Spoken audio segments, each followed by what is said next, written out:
हनुमते नमः। श्रीरामचन्द्राय नमः।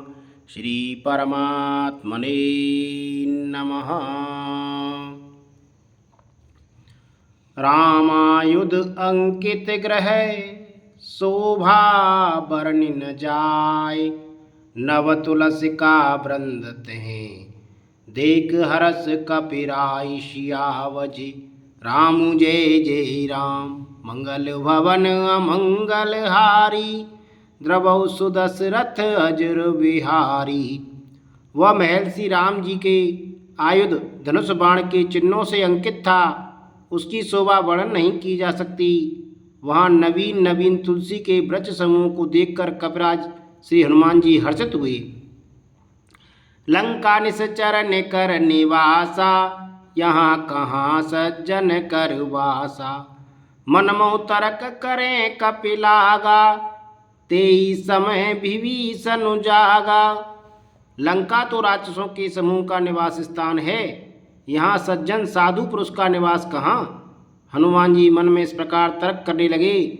उसी समय विभीषण जी जागे। राम राम ते सुमिरन कीना। हृदय हर्ष कपि सज्जन चीना। ये सन हट कर यों पहचानी। साधते होय न कारज हानि। उन्होंने विभीषण ने राम नाम का स्मरण उच्चारण किया। हनुमान जी ने उन्हें सज्जन जाना और हृदय में हर्षित हुए। हनुमान जी ने विचार किया कि इनसे हट करके अपनी ओर से ही परिचय करूँगा, क्योंकि साधु से कार्य की हानि नहीं होती, प्रत्युत लाभ ही होता है।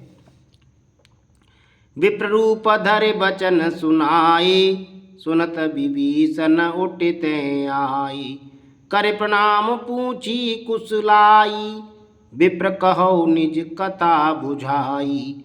ब्राह्मण का रूप धारण धरकर हनुमान जी ने उन्हें वचन सुनाए। पुकारा सुनते ही विभीषण जी वहाँ उठकर आए। प्रणाम करके कुशल पूछी और कहा कि हे ब्राह्मण देव, अपनी कथा समझा कर कहिए कि तुम हरिदासन में कोई। मोरे हृदय प्रीति अति होई। कि तुम राम दीन अनुरागी। आयौ मोई करण बड़ भागी। क्या आप हरिभक्तों में से कोई हैं? क्योंकि आपको देखकर मेरे हृदय में अत्यंत प्रेम उमड़ रहा है। अथवा क्या आप दीनों से प्रेम करने वाले स्वयं श्री राम जी ही हैं, जो मुझे बड़भागी बनाने घर बैठे दर्शन देकर कृतार्थ करने आए हैं। तब हनुमंत कही सब राम कथा निज नाम। सुनत जुगल तन पुलक मन। मगन सुमिर गुण ग्राम। सियावर राम जय जय राम। मंगल भवन अमंगल हारी। द्रवहु सुदशरथ अजर बिहारी। तब हनुमान जी ने श्री रामचंद्र जी की सारी कथा कहकर अपना नाम बताया। सुनते ही दोनों के शरीर पुलकित हो गए और श्री राम जी के गुण समूह का स्मरण करके दोनों के मन प्रेम और आनंद में मग्न हो गए। सुनो पवन सुत रहने हमारी। जिम दसन निमहु जीव विचारी। तात कबहु मोहि जानि अनाता। करियै कृपा भानुकुल नाथा। विभीषण जी ने कहा, हे पवनपुत्र, मेरी रहनी सुनो। मैं यहाँ वैसे ही रहता हूँ जैसे दांतों के बीच में बेचारी जीव। हे तात, मुझे अनाथ जानकर सूर्यकुल के नाथ श्री रामचंद्र जी क्या कभी मुझ पर कृपा करेंगे? तामस तन कछु साधन नाही। प्रीत न पद सरोज मन माही। अब मोहि भाव भरोस हनुमंता। बिनु हरि कृपा मिलई नहीं संता। मेरा तामसी राक्षस शरीर होने से साधन तो कुछ बनता नहीं है और न मन में श्री रामचंद्र जी के चरण कमलों में प्रेमी है। परंतु हे हनुमान, अब मुझे विश्वास हो गया कि श्री राम जी की मुझ पर कृपा है, क्योंकि हरि की कृपा के बिना संत नहीं मिलती। जो रघुवीर अनुग्रह कीना। तो तुम मोहि दरस हट दीना। सुनो विभीषण प्रभु के रीति। करें सदा सेवक पर प्रीति। जब श्री रघुवीर ने कृपा की है तभी तो आपने मुझे हट करके अपनी ओर से दर्शन दिए हैं। हनुमान जी ने कहा, हे विभीषण जी सुनिए, प्रभु की यही रीति है कि वे सेवक पर सदा ही प्रेम किया करते हैं। कबौ कवन में पवन परम कुलीना, कब चंचल सबही विधिहीना, प्रातले जो नाम हमारा, ते दिन ताय न मिलय आहारा। भला कहिए मैं ही कौन बड़ा कुलीन हूँ, जाति का चंचल बानर हूँ और सब प्रकार से नीच हूँ। प्रातःकाल जो हम लोगों बंदरों का नाम ले ले तो उस दिन उसे भोजन न मिले। असमय अधम सखा सुन मोहु पर रघुवीर, कीनी कृपा सुमिर गुण भरे बिलोचन नीर। सियावज राम जय जय राम, मंगल भवन अमंगल हारी, द्रवौ सुदशरथ अजर बिहारी। हे सखा सुनिए मैं ऐसा अधम हूँ, पर श्री रामचंद्र जी ने तो मुझ पर भी कृपा की है। भगवान के गुणों का स्मरण करके हनुमान जी के दोनों नेत्रों में प्रेमासुरों का जल भराया। जानत हूँ असि स्वामी विसारी, फिरत काय न होय दुखारी। ये विधि कहत राम गुण गामा, पावा अनवाचर्य विश्रामा। जो जानते हुए भी ऐसे स्वामी श्री रघुनाथ जी को बुलाकर विषयों के पीछे भटकते हैं, वे दुखी क्यों न हों। इस प्रकार श्री राम जी के गुण समूह को कहते हुए उन्होंने अनवर्चनीय परम शांति प्राप्त की। पुण्य सब कथा विभीषण कही, जय विधि जनक सुताते रही। तब हनुमंत कहा सुनु भ्राता, देखी चहु जानकी माता। फिर विभीषण जी ने श्री जानकी जी जिस प्रकार वहाँ लंका में रहती थीं वह सब कथा कही। तब हनुमान जी ने कहा, हे भाई सुनो, मैं जानकी माता को देखना चाहता हूँ। जुगत विभीषण सकल सुनाई, चले पवन सुत विदा कराई। कर स्वरूप गयो पुनितेवा, वन अशोक सीता रह जहेवा। विभीषण जी ने माता के दर्शन की सब युक्तियाँ उपाय कह सुनाई। तब हनुमान जी ने विदा लेकर चले। फिर वही पहले का सा मशक शरीर का रूप धारण कर वहाँ गए जहाँ अशोक वन में वन के जिस भाग में सीता जी रहती थी। देखे मनो मन कीन प्रणामा, बैठे बीत जात निस जामा। कृष्ण शीस जटा एक वेणी, जपत हृदय रघुपति पद से रघुपति गुण सैनी। सीता जी का देखकर हनुमान जी ने उन्हें मन में ही प्रणाम किया। उन्हें बैठे ही बैठे रात्रि के चारों पहर बीत गए जाते हैं। शरीर दुबला हो गया है, सिर पर जटाओं का एक बीड़ी लट है। हृदय में श्री रघुनाथ जी के गुण समूह का जाप स्मरण करती रहती हैं। निज पद ने न दिए मन राम पद कमल लीन, परम दुखी वा पवन सुत देख जान की दीन। सियावज राम जय जय राम, मंगल भवन अमंगल हारी, द्रवौ सुदशरथ अजर बिहारी। श्री जानकी जी के नेत्रों को अपने चरणों में लगाए हुए हैं, नीचे की ओर देख रही हैं और मन श्री राम जी के चरण कमलों में लीन है। जानकी जी को दीन दुखी देखकर पवन पुत्र हनुमान जी बहुत ही दुखी हुए। तर पल्लव महु रहा लुकाई, करें विचार करो का भाई। ते अवसर रावण ते आवा, संग नारे बहु किए बनावा।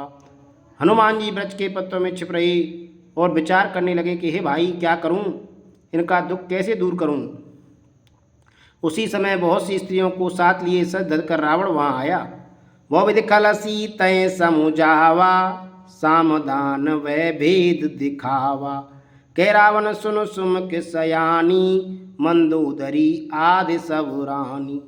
उस दुष्ट ने सीता जी को बहुत प्रकार से समझाया, साम दान भय और भेद दिखलाया। रावण ने कहा, हे सुमुखी, हे सयानी, सुनो मंदोदरी आदि सब रानियों को। तब अनुचरी करऊँ पन मोहरा, एक बार बिलोक मम ओरा। तनदर ओट कहते बैदेही, सुमरे अवध पति परम सनेही। मैं तुम्हारी दासी बना दूंगा, यह मेरा प्रण है। तुम एक बार मेरी ओर देखो तो सही। अपने परम स्नेही कौशलाधीश श्री रामचंद्र जी का स्मरण करके जानकी जी तिनके की आड़ पर्दा करके कहने लगी। सुन दस मुख खद्दोत प्रकाशा, कवों के नलिनी करई विकासा। असमन सुमुझ कहते जानकी, कल सुध नहीं रघुवीर बान की। हे दसमुख सुन, जुगनू के प्रकाश से कभी कमलिनी खिल सकती है, जानकी जी फिर कहती है, तू अपने लिए भी ऐसा ही मन में समझ ले। रे दुष्ट, तुझे श्री रघुवीर के बाण की खबर नहीं है। सट सुने हरि आ नहीं मोई, अदम निर्लज्ज लाज नहीं तोई। हे पापी, तू मुझे सुने में हरलाया है। रे अधम निर्लज्ज, तुझे लज्जा नहीं आती। आपने सुने खगोत सम, रामय भानु समान। पुरस बचन सुने काढ़े असे, बोला अति किसियान सियावजी। राम जय जय राम, मंगल भवन अमंगल हारी। द्रवौ सुदशरथ अजुर विहारी। अपने को जुगनू के समान और श्री रामचंद्र जी को सूर्य के समान सुनकर और सीता जी के कठोर वचनों को सुनकर रावण तलवार निकालकर बड़े गुस्से में आकर बोला, सीता ते में मम कृत अपमाना, कटियों तव सिर कठिन कृपाना। नायत सपद मानो मम वाणी, सुमुख हो तनत जीवन हानि। सीता, तूने मेरा अपमान किया है, मैं तेरा सिर इस कठोर कृपाण से काट डालूंगा। नहीं तो अब भी जल्दी मेरी बात मान ले हे सुमुखी, नहीं तो जीवन से हाथ धोना पड़ेगा। श्याम सरोज दाम सम सुंदर, प्रभुज कर कर सम दस कंदर। सुभुज कंटक तव असि घोरा, सुनसठ अस प्रवान पन मोरा। सीता जी ने कहा, हे दशग्रीव, प्रभु की भुजा जो श्याम कमल की माला के समान सुंदर और हाथ की सूंड के समान पुष्ट तथा विशाल है, या तो वह भुजा ही मेरे कंठ में पड़ेगी या तेरी भयानक तलवार ही। रे सट, सुन, यही मेरा सच्चा प्रण है। चंद्रहास हर मम परितापम, रघुपति बिरे अनल संजातम। शीतल ने सत्य बहस भर धारा, कैसीता हर मम दुख भारा। सीता जी कहती हैं, हे चंद्रहास तलवार, श्री रघुनाथ जी के विरह की अग्नि से उत्पन्न मेरी बड़ी भारी जलन को तू हर ले। हे तलवार, तू शीतल तीव्र और श्रेष्ठ धारा बहाती है, अर्थात तेरी धारा ठंडी और तेज है। तू मेरे दुख के बोझ को हर ले। सुनत बचन पुण्य मारन धावा, मैं तनिया कै नीति बुझावा। कैसे सकल निसचर ही बुलाई, सीते बो विधि त्रास उजाई। सीता जी के वचन सुनते ही वह मारने दौड़ा। तब मैं दानव की पुत्री मंदोदरी ने नीति कहकर उसे समझाया। तब रावण ने सब राक्षसियों को बुलाकर कहा कि जाकर सीता को बहुत प्रकार से भय दिखलाओ। मास दिवस मो कहा न माना, तो मैं मारिब काढ़ कृपाना। यदि महीने भर में यह कहना ना माने तो मैं से तलवार निकाल कर मार डालूंगा। भवन गयो दस कंदर, यहाँ प्रसाचिन वृंद। सीते त्रास दिखा वहीं, धरे रूप बहु मंद सियावजी। राम जय जय राम, मंगल भवन अमंगल हारी। द्रवौ सुदशरथ अजुर विहारी। श्री राम जय राम जय जय राम, श्री राम जय जय राम।